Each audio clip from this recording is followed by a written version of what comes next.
A esta hora, como todos los días, el devocional de mañana oirás mi voz. Una reflexión sobre la palabra de Dios, en conexión con Poderosa Celestial Radio. Disponga su mente y su corazón para escuchar la palabra del Señor. Bueno, la palabra de hoy vamos a estar por acá escuchando, mirando, estableciendo algo de la palabra de hoy en Filipenses capítulo 2. Filipenses capítulo 2, vamos rápidamente porque el tiempo está corriendo. Filipenses capítulo 2 habla sobre el ejemplo de la humildad de Cristo. El ejemplo de la humildad de Cristo habla sobre la humillación y la exaltación de Cristo. En nuestras vidas, Cristo es Cristo en nuestras vidas. Y dice la palabra en Filipenses capítulo 2, en el nombre del Padre, el Hijo y el Espíritu Santo, dice: por tanto, si hay alguna consolación en Cristo, si algún consuelo de amor, si alguna comunión del Espíritu, si algún afecto entrañable, si alguna misericordia, completad mi gozo, sintiendo lo mismo, teniendo el mismo amor, unánimes, sintiendo una misma cosa, dice el Señor.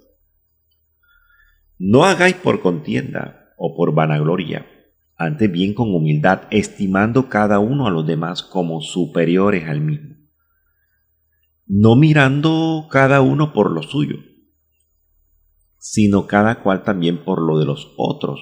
Haya pues en vosotros este sentir que hubo también en Cristo, el cual, siendo en forma de Dios, no estimó el ser igual a Dios como cosa a que aferrarse, sino que se despojó a sí mismo, tomando forma de siervo, hecho semejante a los hombres. Hecho semejante a los hombres, dice la palabra hermosa del Señor. Y sigue diciendo por acá esta parte importante que me gusta esta parte importante. Y estando en la condición de hombre, se humilló a sí mismo, haciéndose obediente hasta la muerte y muerte de cruz, por lo cual Dios también le exaltó hasta lo sumo y le dio un nombre que es sobre todo nombre, para que en el nombre de Jesús se doble toda rodilla de los que están en los cielos y en la tierra y debajo de la tierra, y toda lengua confiese que Jesucristo es el Señor, para gloria de Dios Padre. El Señor es hermoso, el Señor es precioso. El Señor nos trae esta hermosa enseñanza en este día maravilloso. Hay muchas cosas que explicar acá, y ojalá nos dé el tiempo para explicar esta parte importante de lo que es esta misericordia del Señor. Misericordia del Señor. Dice por acá, me gusta esta parte, que no hagamos nada por contienda, por vanagloria, antes bien con humildad. Eso está en Filipenses capítulo 2, 3, los hermanos que nos siguen en la sintonía, estimando cada uno a los demás como superiores al mismo. Hay otras versiones que hablan de la siguiente manera: no hagan nada por rivalidad o por orgullo, sino con humildad, y que cada uno considere a los demás como mejores que él mismo. Como mejores que él mismo. O sea que yo siempre tengo que hacer las cosas teniendo en cuenta que aunque yo las haga bien, hay personas que la hacen mejor que yo, o por lo menos, considerando que esa persona lo hace mejor que yo, así no lo haga tan bien. Y es un ejemplo con nuestros hijos pequeños, que quizás hacen un gráfico, un dibujito, o pintan cositas de colores. A usted le pintan como mamá o como papá un dibujito todo tachado allí, todo desordenado, sin lineamientos, y no teniendo en cuenta la expresión de los colores ni nada, prácticamente lo que comúnmente le llamamos garabato. Pero así mi niña o mi hijo me pinte un garabato a mis ojos, es hermoso.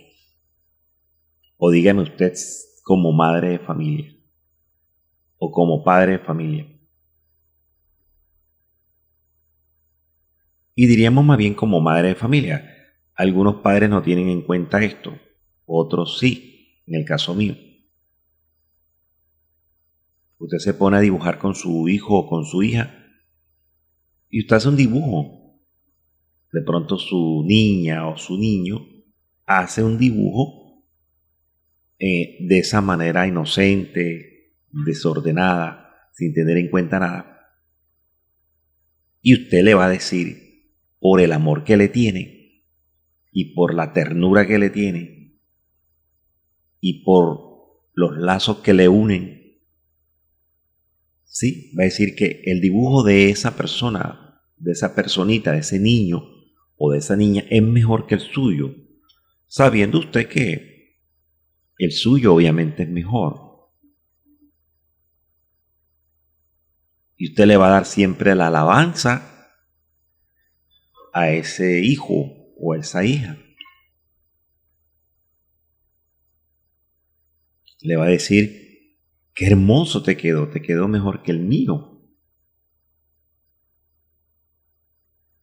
Ese es un acto de humildad, no de humillación. Por eso la palabra es clara. No podemos, de pronto dice la palabra que te tiene que alabar el extraño y no tu propia boca.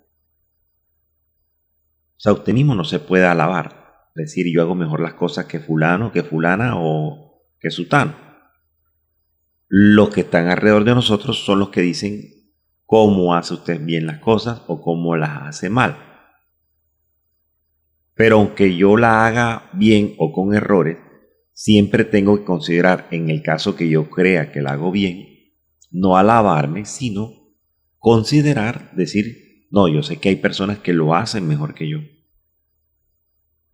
Yo sé que hay personas que predican mejor que yo. Yo sé que hay personas que, o fulano o fulana, toca mejor el piano que yo. Así yo sea un maestro de la música. Yo sé que fulano o fulana toca mejor la batería que yo. O yo mejor considero de que X persona tiene un mejor registro de voz que la mía. Tiene una tonalidad hermosa. Hace unas melodías maravillosas. Así usted sepa que su estructura vocal, o así sea usted maestro o maestra, porque es que no hay perfección. Maestros de técnica vocales, pues se equivocan obviamente. También se salen de tono. Y por ahí dicen que el tono da la música. Entonces, estas cosas no tienen que tratar de impresionar a nadie. Hay una versión que dice, no sean egoístas en este versículo. Hay una versión que dice, no sean egoístas, no traten de impresionar a nadie. Sean humildes. Es decir, considerando a los demás como mejores que ustedes. Y ahí está el error. Muchas veces está el error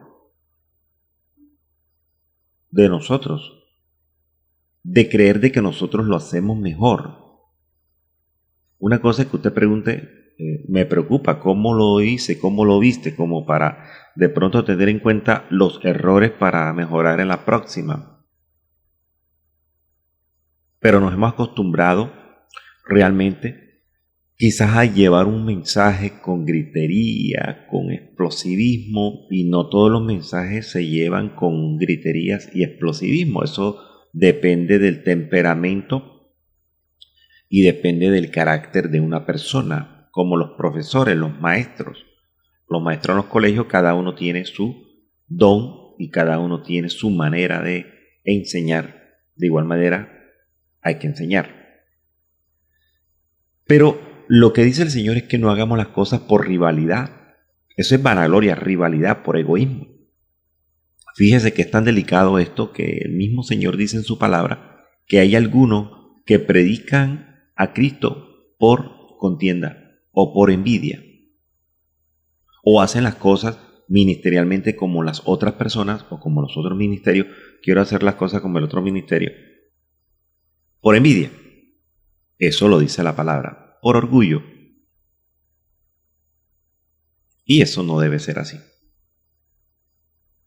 Porque realmente lo que tenemos que hacer en nuestro ministerio es generar, no generar contienda, sino generar en pro del ministerio y en pro de la grey, en pro del pueblo.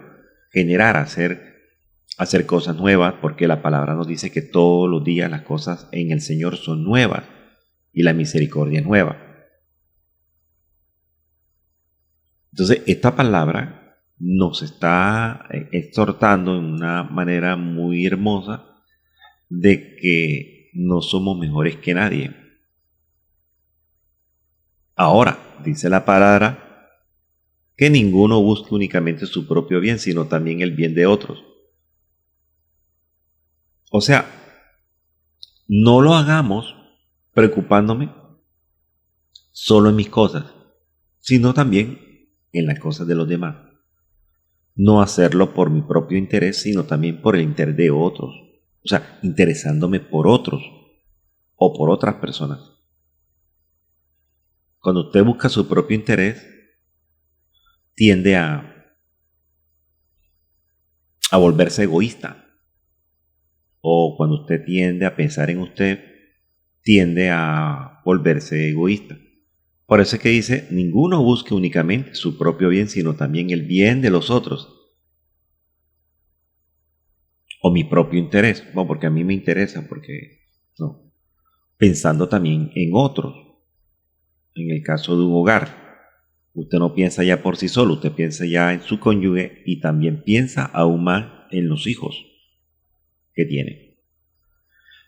Porque nos pone un ejemplo, dice, este mismo sentir lo tuvo Cristo, pero lo tuvo Cristo desde que nace Cristo, desde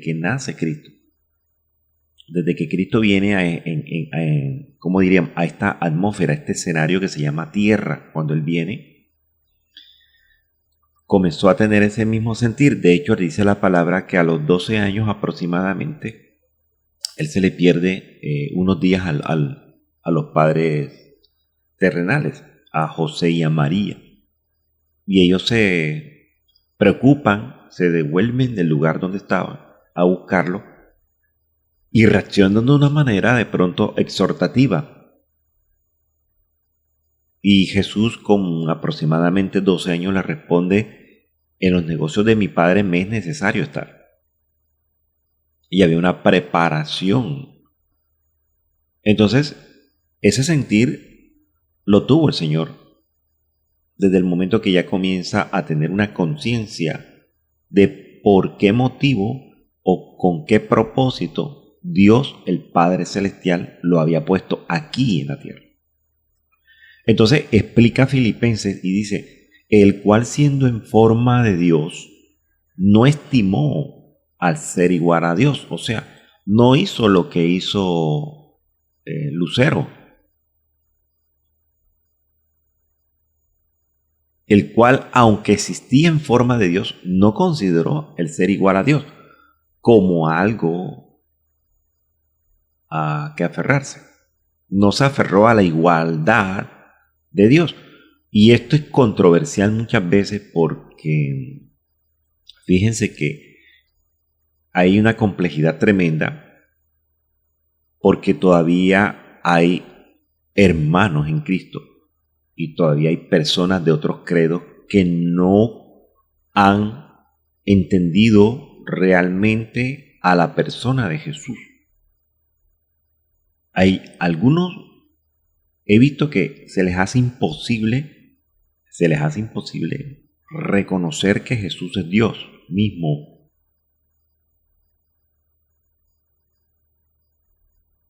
Que el Padre es Dios. Que el Espíritu Santo es Dios. Entonces esa trilogía o esa trinidad que no está en la palabra, en la RB60, no existe. Pero sí está algo que se llama la unidad hipostática. Y la unidad hipostática habla de la diríamos la hipostasis o la unidad hipostática. ¿Y qué es la unidad hipostática? Él es relativo a lo que le llamamos la Trinidad. La unidad hipostática la podemos ver en Juan capítulo 17. Pastor, ¿está en la Biblia? Pues sí, está explicado de esa manera. Habla del Padre, habla del Hijo y habla del Espíritu Santo.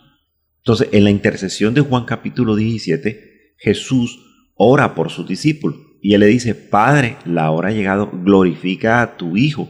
Y entonces la conversación que él tiene en esa intercesión, porque Juan capítulo 17 es una intercesión. Generalmente, algunas Biblias hablan de Juan capítulo 17 como la oración sacerdotal del Nuevo Testamento. Porque la primera oración sacerdotal, si usted no lo sabía, se encuentra en el libro de Números. Creo que está en el libro de Números 20, creo que es número 6, algo así, que habla sobre la bendición sacerdotal. Sí, está en número 6 del 22 al 27, habla sobre la bendición sacerdotal. De la misma manera, Juan capítulo 17 es una oración sacerdotal, es una intercesión de Jesús, o es una bendición sacerdotal, prácticamente, del Nuevo Testamento.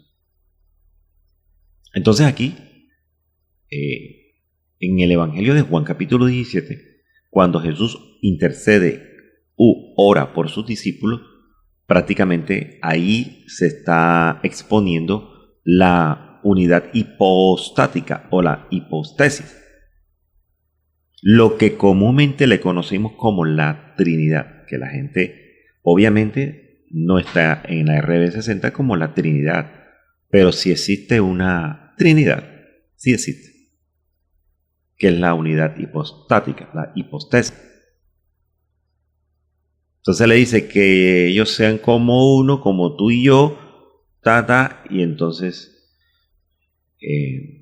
también en Juan capítulo 14 y Juan capítulo 16 me habla a mí de la bendición del Espíritu Santo. Hay que pararle bola a esto, hay que ponerle mucha atención a esto. Hay que ponerle mucha atención a esto para no cometer errores. Por eso, Filipenses es una carta que expresa realmente todo lo que es la esencia de Cristo. Y la gente no entiende todavía. No entiende porque creen que esto es natural. No, esto es espiritual. Dice la palabra que Dios se encarnó en el cuerpo de Jesús. Entonces, muere Jesús, resucita, y entonces viene el otro consolador que se llama el Espíritu Santo. En representación de Dios. La representación de Dios aquí en la tierra no es el hombre. La representación de Dios aquí en la tierra es el Espíritu Santo. Yo no sé si usted está de acuerdo conmigo, pero si usted tiene otro concepto, quiero que por favor me lo escriba en el WhatsApp. Pero para mí nosotros hay un Dios Padre, hay un Dios Hijo y hay un Dios Espíritu Santo, pero realmente es uno. Por eso dice, el cual siendo en forma de Dios, no estimó al ser igual a Dios. Y algunos dicen, no, pero ¿cuál forma de Dios? Está hablando de la entidad espiritual.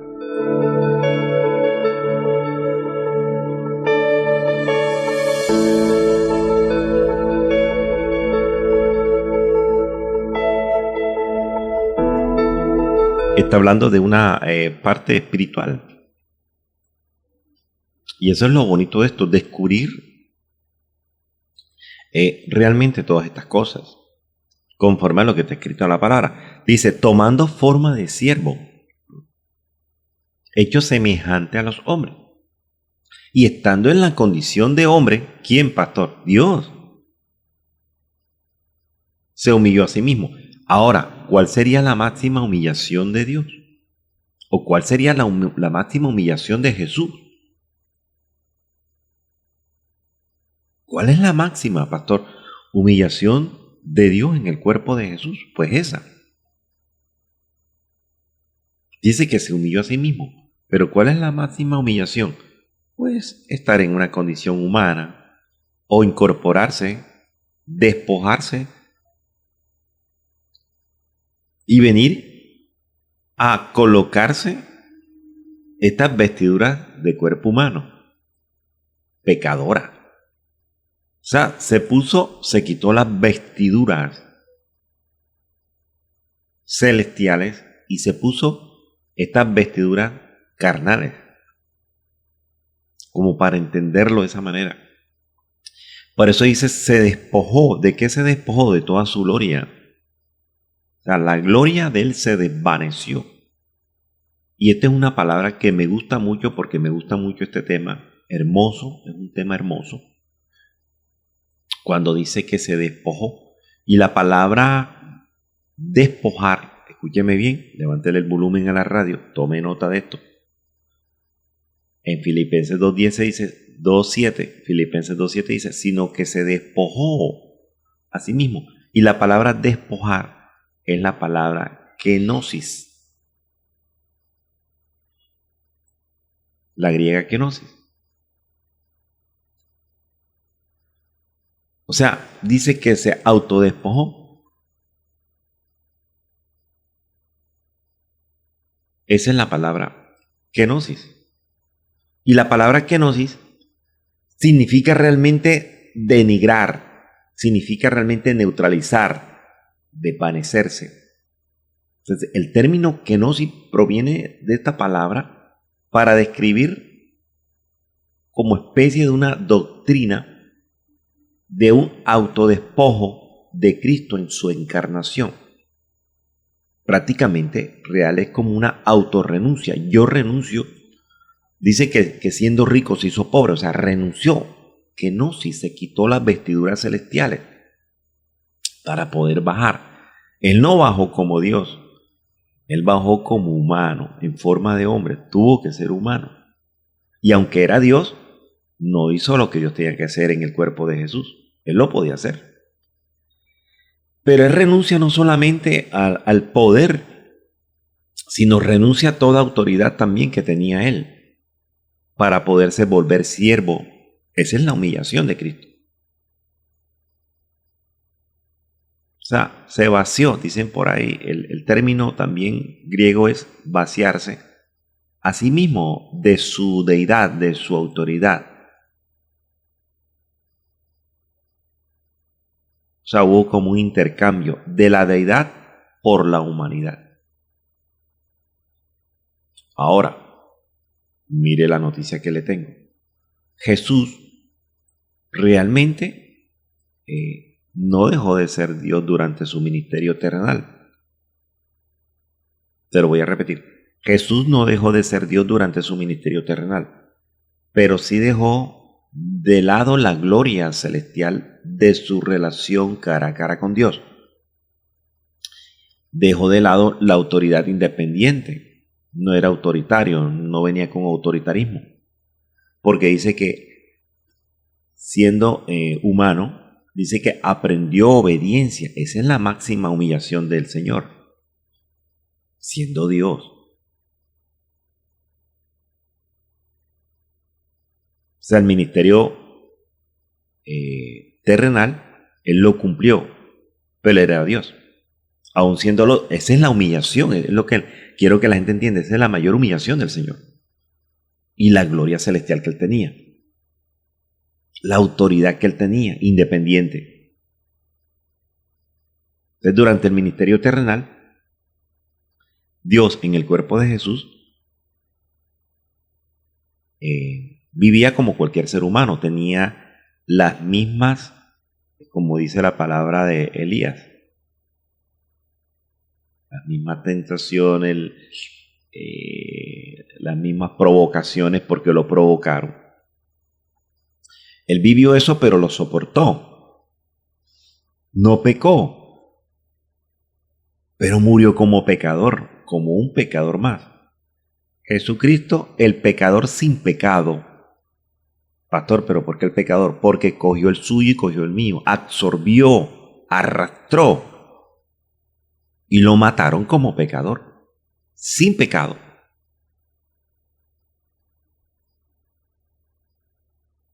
Entonces, como parte de esa investidura que él se quitó, esa kenosis se quitó, él se quitó todo, autoridad, todo. Él actuaba aquí en la tierra con limitaciones humanas. Porque siendo Dios en la humanidad, él podía, dice, lo fueron a arrestar y él dijo, vea, si yo le rogara a mi padre, ya le hablaba como un hijo, yo le diría entonces que bajara ángeles, legiones de ángeles y me defendiera, pero no lo hizo. Juan capítulo 4 dice que Jesús, cansado del camino, cansado. Juan capítulo 19 dice que Jesús tuvo sed. Entonces, Dios realmente en su gloria, en su máxima autoridad, potencia celestial, no se cansa ni tiene sed, pero en el cuerpo de Jesús se cansó, tuvo hambre, tuvo sed, tuvo hambre, hacía micciones, usted me entiende, hacía deposiciones, todo, sudaba.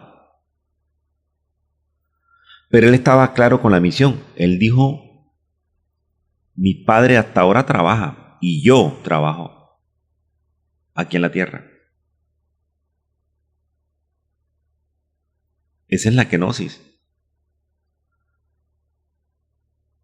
Entonces nos enfocamos demasiado en lo que Jesús se dio. Pero la kenosis también, el despojarse, también trata de que Cristo asumió la responsabilidad en su naturaleza humana. Esa es la peor humillación del Señor. Pasó de ser la gloria de glorias en el cielo a ser un humano normal como usted y como yo, con todas las emociones, con todos los sentimientos, y lo peor, condenado a morir sin causa justa. Por eso es que lo explica Filipenses. Dice, y estando en la condición de hombre, se humilló a sí mismo. Y la explicación que da Pablo es que, hombre, no, usted no haga nada por contienda, ni por vanagloria, ni por envidia. No. Sean humildes. Sepa que hay unos que saben más que usted, así usted crea que lo sabe todo. No lo sabemos todo. Ni Jesús lo hizo. Y él siempre dio a entender estas cosas. Él siendo Dios, él podía decir todas las cosas y hacer todas las cosas. Pero ese era el acto de humildad, el máximo acto de humildad de Dios en el cuerpo de Jesús, para enseñarnos a nosotros que sí se puede vivir así, de esa manera. El Dios del universo se hizo un ser humano y murió en cuerpo humano por la misma creación de él. ¿Por qué, pastor? Por la kenosis, por despojarse. Entonces, en el cuerpo de Cristo adoptó la naturaleza humana, como usted y como yo repetimos, con todas sus limitaciones. Aún siendo Dios, él estaba limitado en el cuerpo de Jesús, pero sin pecado. ¿Y qué tentaciones tuvo el Señor? Muchas. Le trajeron una mujer desnuda, lo ofendieron, le dijeron que era un borracho, que era un ladrón, que era brujo, que trabajaba con Satanás, que era un tomador de trago, que andaba con los pecadores. O sea, a él lo ofendieron de palabra. Lo tentaron, ¿sí? De muchas maneras. En las economías lo tentaron. Lo provocaron. A Jesús lo provocaron. Entonces, pero ¿por qué, pastor? La gente dice, bueno, pero siendo Dios, ¿por qué? ¿Por qué? Porque Él tenía que sentir en carne propia lo que nosotros sentimos para saber lo que usted siente en este momento, cuando está pasando por esta dificultad. Está sintiendo, inclusive, momentos de duelo, de luto. La palabra no habla de cómo terminó José, el padre de crianza de Jesús, pero es probable que le haya dolido mucho a él. Inclusive nos habla más bien de Juan capítulo 11, cuando habla que su mejor amigo, casi hermano, Lázaro, muere. Y él también le dolió. También le dolía a la gente cuando dice las escrituras, dice la palabra que dice que veía a las personas como ovejas que no tienen pastor. Y eso le impactaba, eso le dolía a él. O sea, Jesús vivió muchos momentos de tristeza, de angustia, de agonía, siendo Dios. Él vino a redimir. Pero para redimir de acuerdo a la ley tenía que ser a parientes cercanos. Eso estaba escrito en la ley. Por eso Él dice, yo no vengo a abrogar la ley, yo vengo a cumplirla. Yo vengo a redimir. Y la ley decía que si tenía que redimir algo, de acuerdo a la ley de ellos, tenía únicamente que ser a parientes cercanos. Por eso es que Dios se encarna, la kenosis, ¿verdad? Se encarna a través de Jesús, para que a través de Jesús tuviéramos familiaridad con Él o un parentesco. Aleluya, ese es mucho amor del Señor. Por eso es que la palabra en las cartas dice que Él es el mayor entre todos los hermanos. Nos hizo hermanos de Él para tener el parentesco y para poder redimirnos. Eso es lo que la gente no entiende muchas veces. Dios tenía que bajar e incorporarse, encarnarse, no reencarnarse. La reencarnación no existe. Tenían que encarnarse en cuerpo de hombre, en la manera de Jesús.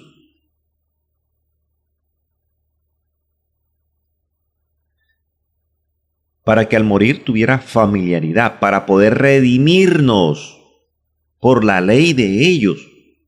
O sea, hacernos familia. Tenía que pagar. Para poder liberar tenía que pagar.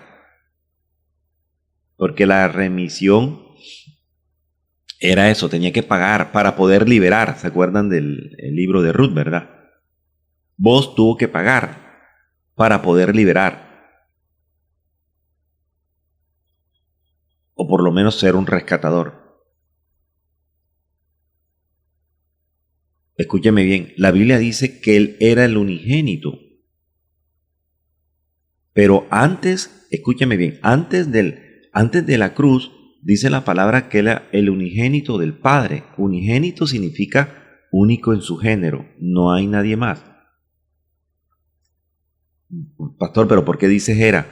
¿Por qué no dice es? Porque antes de la cruz era unigénito del Padre, o sea, único en su género, no había nadie más. Pero después de la cruz, después de la muerte, se convierte en primogénito entre todos sus hermanos. Entre todos sus hermanos. O sea, primogénito de usted y primogénito mío. Entonces, dice la palabra que Jesús es nuestro hermano mayor.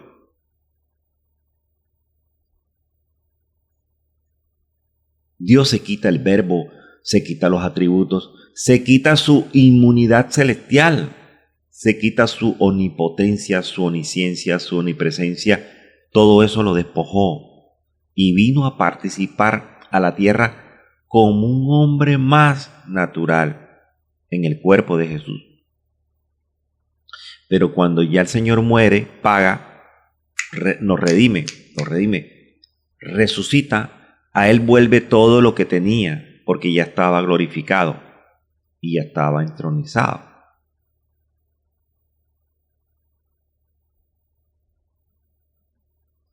Eso es lo que hay que entender. La máxima expresión de humillación de Dios fue esta. ponerse en un cuerpo pecador como el suyo, con toda la hediondez que tenemos. Por mucho perfume francés, árabe, que usted se eche externamente, tenemos algo de hediondez.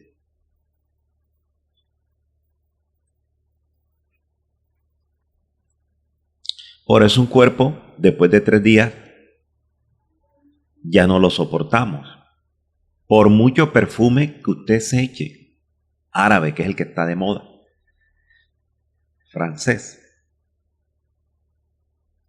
por muy fino que tenga las especias, que dure todo el día, 2 días, 3 días, después de muerto,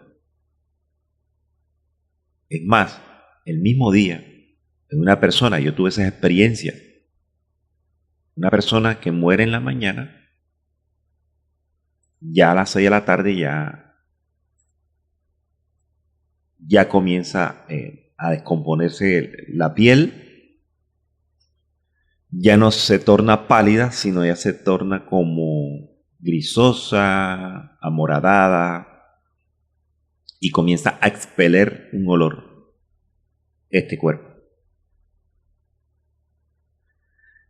Pero hay algo que te voy a dejar de tarea. Jesús al tercer día no hiedía. Y nosotros dicen que el muerto después de 3 días hiede ya. Es un dicho que dicen por ahí. Pero Jesús con 3 días no hiedía. Lázaro con 4 días hedía ya. Dijo la hermana, hiede ya, Señor. ¿Cuál es la diferencia, pastor? ¿Pero por qué? Bueno, usted averígüelo, medite en el Señor porque está en la palabra. No lo busquen en Google porque no está.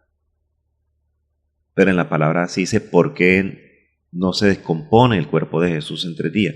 Pastor, por las especias, No era eso. Ese era un ritual que los judíos tenían.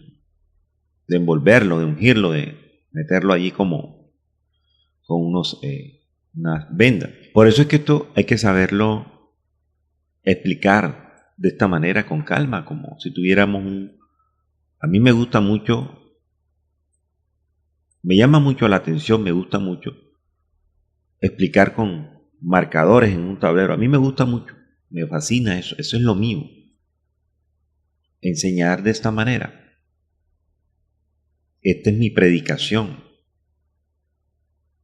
Para que entendamos nosotros como cristianos que el Evangelio no es salticos solamente, ni griticos, ni nada de esas cosas. El Evangelio es entender realmente el sacrificio. Alguno le dice a usted, no, el sacrificio, Él murió por mí, ya listo, resucitó al tercer día. No. ¿Qué hizo Él?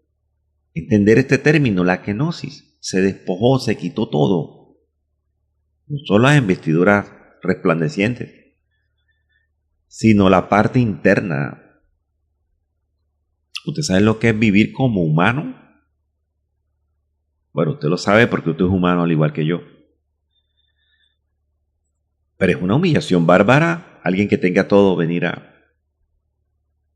como un ricachón, como una persona que tiene mucho dinero en el mundo, por decir algo, y que venga de una descendencia de plata, de dinero impresionante, y que le hagan una prueba de vivir como un mortal más, con necesidades.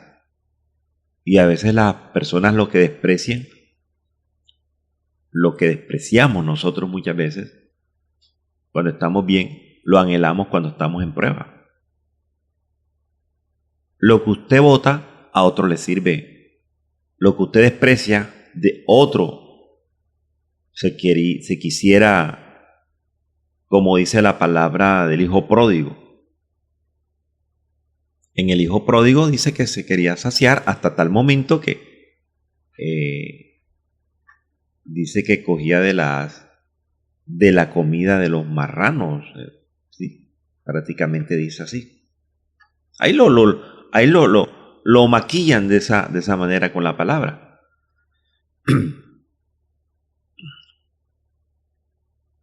Dicen que se quería llenar el vientre de las algarrobas que comían los cerdos, pero nadie ni siquiera le daba algarrobas.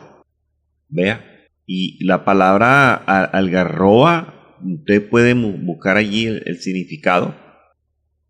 No era realmente una comida como tal. Era una mezcla.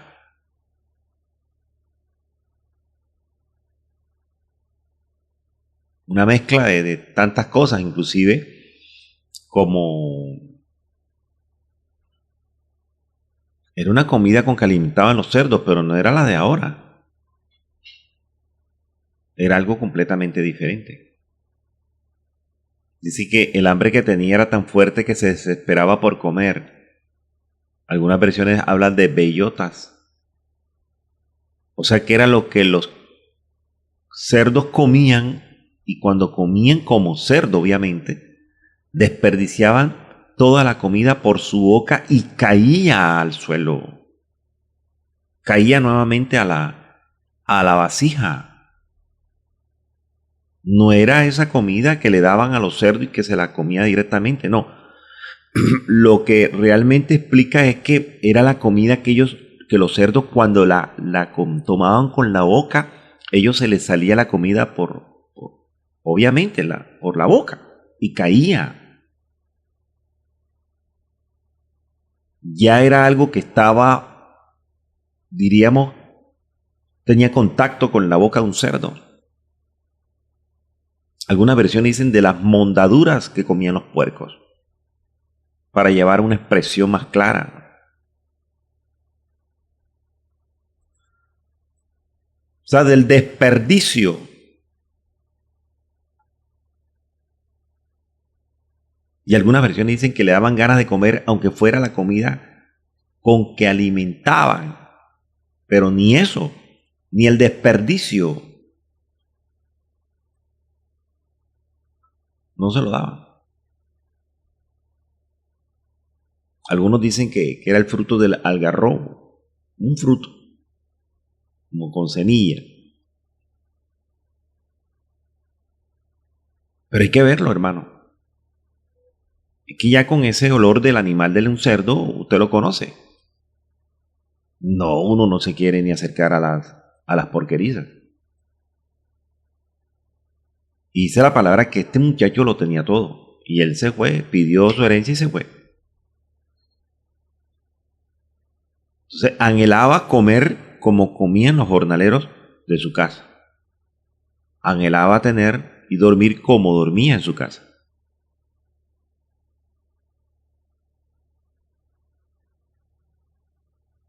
Completamente relativo. Usted lee el pasaje y dice que él se devuelve. Estaba hediondo. Usted ya comenzó a lamentarse: ¿cuántos jornaleros en casa de mi padre tienen abundancia de pan y yo aquí perezco de hambre? ¿Pero por qué? No por la condición del mismo.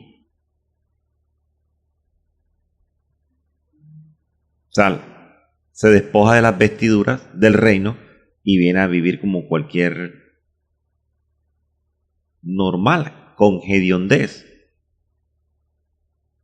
A Jesús se le prendió la hediondez del pecado de nosotros. Por eso dice que cuando él baja, a él lo acusaban era por eso, por las vestiduras que él llevaba, como queriéndolo Satanás acusar de que él había pecado, o sea, por las vestiduras que llevaba, pero llevar las vestiduras de pecado era de nosotros, no las de él. Entonces yo cargo el pecado del otro y yo pago por ellos y listo. Y él pagó, él cumplió, él pagó por nosotros. Y eso es un tema muy bonito, porque algunos creen que Jesús nada más murió, resucitó y punto, ¿no? Pero hubo cosas después de la cruz, antes de levantarse de resurrección, entre el tiempo en que él muere en la cruz. Eso está en la palabra, hermano mío, en las cartas. Mientras que él muere en la cruz y resucita. En esos 3 días, en ese tiempo, hubo algo muy hermoso para que usted sepa. Yo creo que hemos explicado parte de eso. Alabado y